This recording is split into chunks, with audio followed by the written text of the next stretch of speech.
Good morning, friends, and we're going to spend a few days together looking at some of the great stories of Jesus. These are often called his parables.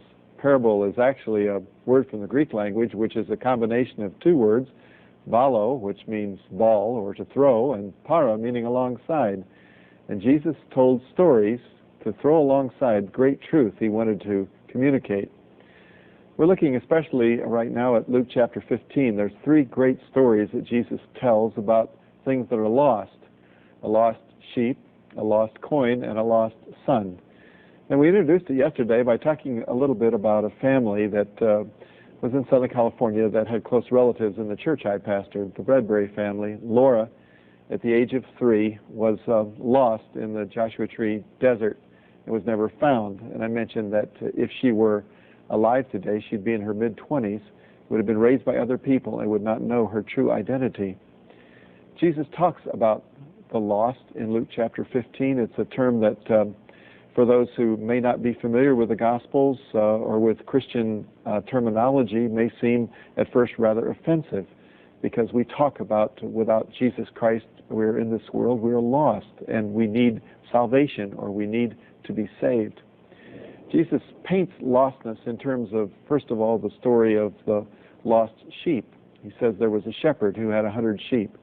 And one sheep got separated from the group and got lost.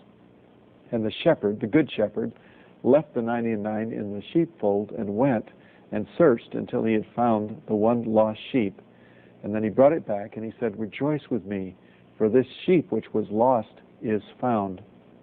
What it means to be lost is simply that we are distanced from God, like the sheep was distanced from its shepherd.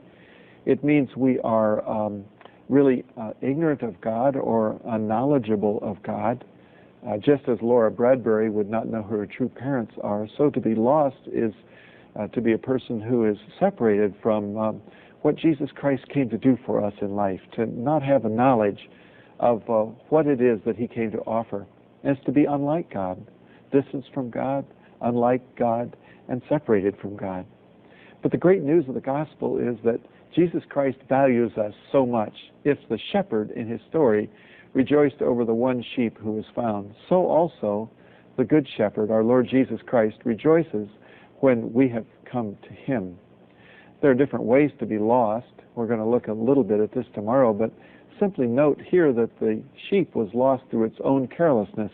It wandered away from the shepherd and from the fold, one clump of grass at a time. And sometimes in life we lose our way because we're not looking at the signposts and the directions.